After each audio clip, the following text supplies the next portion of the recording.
You were starting in, like you said, the 1960s as an interfacer. Late 1960s. Okay.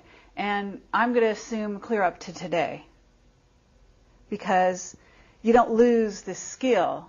And if you're one of 7, you know, every once in a while they got to come knocking on your door.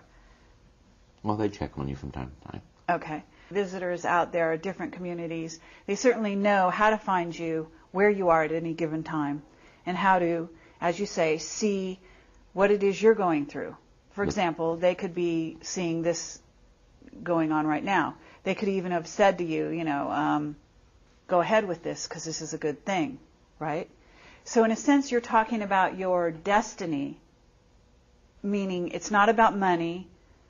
It's not even really a job in the formal sense of the word, right? It's a mission, but it's an earthly mission, in a sense, that you have. Yeah, I would go along with that there's, you're being driven to do something. You don't fully understand it, but it's something you have to do. Mm-hmm. And the other scary aspect about it,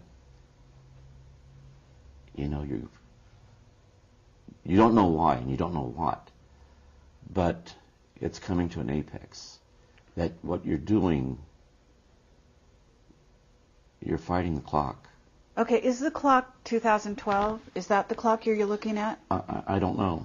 You don't know? And a lot of people say, gee, if you worked with this, you have all the you don't have all the answers. Mm-hmm. And he who comes up and tells you they have all the answers is not being truthful with you. Sure. You don't know what it is. Why would one want to go ahead, be in this field, subject themselves to ridicule? And there are family problems. The situation is my family don't understand this. They've been around enough that they know my wife more so than my kids, but I guess my daughter in Vietnam, we had a daughter we'd been fighting to get out of Vietnam for almost 30 years. Anyhow, when she came over, well, of course she had her own family with her. And when we started to talk about UFOs, they all knew about it. They all knew about certain things I was involved in. And it was the government of Vietnam that told them, which kind of shocked me. Uh-huh. And right now there is a tremendous interest among a lot of the people in Vietnam about UFOs. Oh, really? One of the first things that happened in Vietnam was, and they called me by my proper name. Most people call me Stoney or Cliff. And we shot at these guys. And I was the first one to pull the trigger. And it was, Clifford, what are you doing here? You're not supposed to be here. And I was in the military and we were on a mission. But the strange thing is that, what were they trying to say? That I wasn't supposed to be in the military?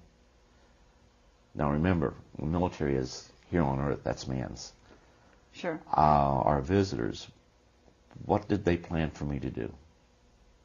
Well, can you answer your question? I mean... I have no answers. I have more questions than you have about myself. 2 or 3 times I got out of the UFO field. But you won't tell you a little secret? You can't. There are people out there, and I'm one of them. It's not about money. God, I wish it was. I struggle and he can tell you, every month just to make my bills. Mm-hmm. It's more than that. But the hardest thing to do right now is to make people think for themselves and to read. If they think for themselves and they read the documentation that's out there, and I'm referring to the government's own evidence, if they read that, mm-hmm. with an open mind, they have to come away and say, you know, there's more to this. Something is going on. Sure. Then the only questions left to be answered are these. What's going on? How much does our government know? And when did they know it?